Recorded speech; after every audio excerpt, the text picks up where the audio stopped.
La puissance, c'est un peu le mot fétiche en relations internationales et donc dans toute étude globale, dans toute étude mondiale. La puissance, c'est ce qui, en un seul mot, résumait et l'action de l'État et ce jeu international qui s'est peu à peu construit au lendemain de la paix de Westphalie et de la construction d'un système interétatique. Qu'est-ce que ça veut dire, la puissance? La puissance, c'est un concept de sociologie que l'on doit au grand sociologue allemand Max Weber. La puissance, c'est la capacité d'imposer à l'autre sa propre volonté, quels que soient les moyens utilisés. Donc vous voyez, d'une part, la puissance est définie comme une capacité, celle de faire plier l'autre. On voit qu'on se situe résolument dans un rapport de force et même dans un rapport de coercition, parce qu'en effet, la deuxième partie de la définition nous dit, quels que soient les moyens, le propre de la puissance, c'est de pouvoir mobiliser toutes les ressources, quelles qu'elles soient, la loi, le droit, la morale, n'entrant plus en ligne de compte. Faire preuve de puissance, c'est la capacité de terrasser l'autre, terrasser renvoyant à cette forme extrême d'usage de la force que constitue la guerre, et en particulier la guerre totale. Et ceci nous met dans l'ambiance de la conception classique des relations internationales. Dans la conception classique des relations internationales, depuis Westphalie, depuis Hobbes, nous l'avons déjà vu, depuis tous les grands théoriciens du XIXe siècle, et notamment les théoriciens de la guerre comme Clausewitz, les relations internationales se résument à une compétition entre États souverains qui sont habilités à user la force lorsqu'ils le souhaitent, et plus exactement lorsqu'ils en ont besoin pour préserver leur intégrité, mais aussi leur intérêt national.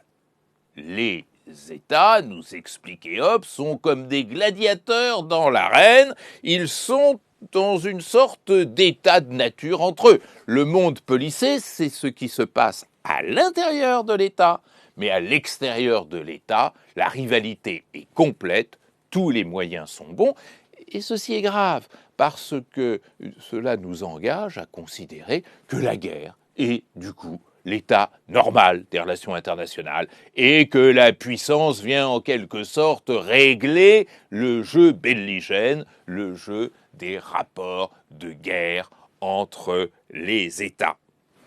Et en 1945, quand a vraiment démarré la science des relations internationales, la science politique des relations internationales aux États-Unis, cette idée de puissance était tout à fait centrale. Et d'ailleurs, elle était valorisée. 1945, les États-Unis sortaient vainqueurs d'un effroyable conflit mondial, 60 millions de morts, et considéraient que c'était leur puissance qui avait débarrassé le monde du monstre nazi. Donc, on n'avait pas peur de présenter la politique internationale comme étant la power politics, c'est-à-dire cette politique de puissance qui permet à un État de faire prévaloir non seulement ses droits, mais, comme je le disais tout à l'heure, ses intérêts. Partant d'une telle vision, l'analyse est simple. Il suffit de deux choses. Premièrement, trouver des marqueurs de puissance, c'est-à-dire d'établir le niveau de puissance auquel se situe un État, et d'autre part de construire une politique internationale en termes d'équilibre de puissance, la fameuse balance of power, concept qui a déjà tellement servi dans la science politique interne.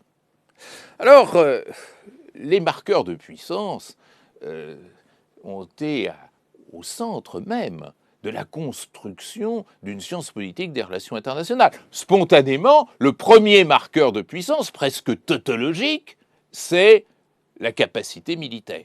On pouvait facilement non seulement évaluer, mais classer les États en fonction de leur niveau de capacité militaire, et cette capacité militaire elle-même était pensée soit en termes d'équipement, On comptait le nombre d'hommes mobilisables, on comptait le type d'armement dont disposait un État, et ceci est lié aux dépenses militaires.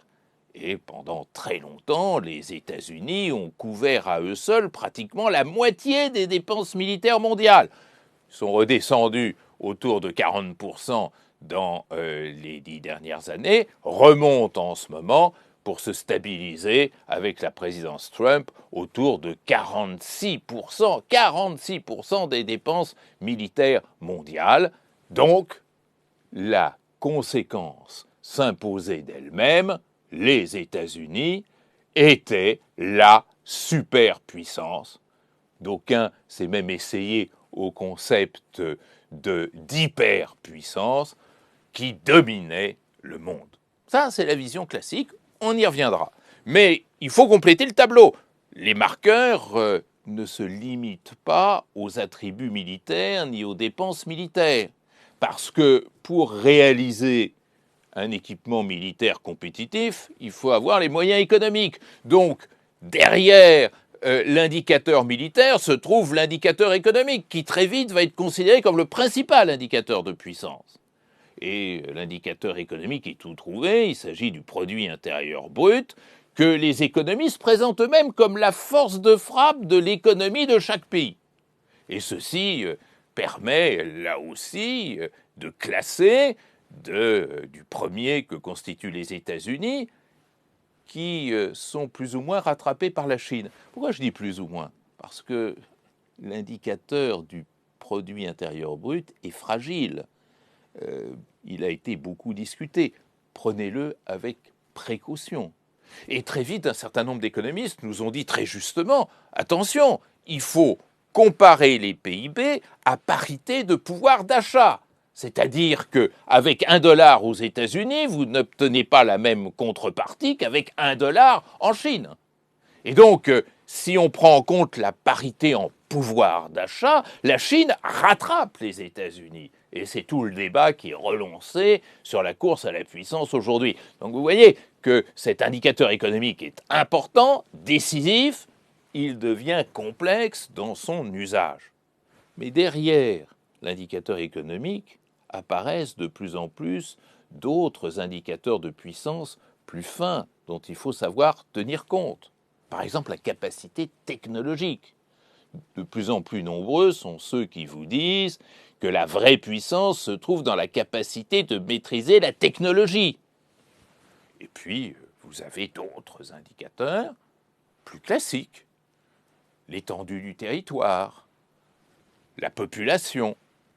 2 pays dans le monde actuellement dépassent le milliard d'habitants, l'Inde et la Chine. Est-ce que cette richesse démographique, avec tous les problèmes qu'elle peut poser, devient un marqueur évident de puissance? Certains pays, comme le Nigeria en Afrique, revendiquent leur droit de jouer un rôle particulier dans le concert international parce qu'ils sont très peuplés. Est-ce que donc le nombre d'habitants rejoint le PIB pour vous installer à un niveau supérieur dans le classement en termes de puissance? Vous voyez qu'à mesure que je donne ces indicateurs, la notion de puissance devient plus compliquée. C'est pas seulement la puissance militaire, c'est la puissance économique. C'est pas seulement la puissance économique, c'est aussi la puissance technologique.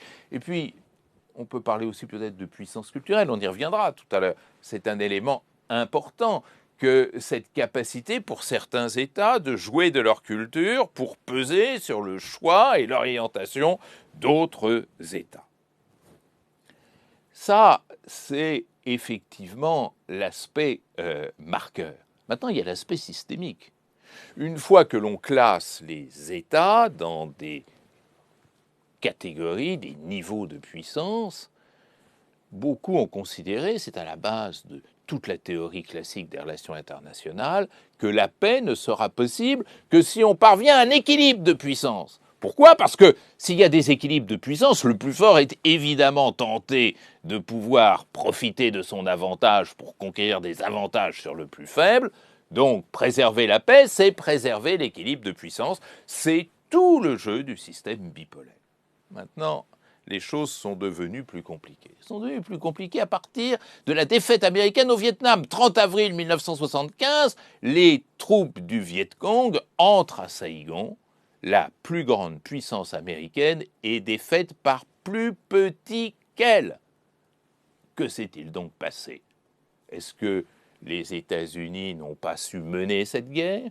Ou est-ce que plus profondément, on ne trouve pas ici les premières failles d'un jeu de puissance? Est-ce que l'on ne s'engage pas aujourd'hui vers un autre système international où la puissance ne serait plus tout à fait puissante, où elle n'aurait pas l'efficacité d'hier? Après tout, les États-Unis n'ont jamais gagné de guerre depuis 1945, sauf celle menée dans le cadre de vastes coalitions mondiales comme l'opération Tempête du désert en 1990. Ça veut quand même dire quelque chose qui rappelle ce premier coup de tonnerre qu'a été l'échec des grandes puissances européennes dans les guerres de décolonisation, ce qui prouve que la puissance n'est pas tout. Alors, aux États-Unis, on a réagi, après la défaite militaire du Vietnam, en opposant au hard power qui ne fonctionnerait plus très bien, un soft power. Ce que nous ne pouvons pas gagner par les armes, peut-être pouvons-nous le gagner par des manières plus douces d'exercer sa domination.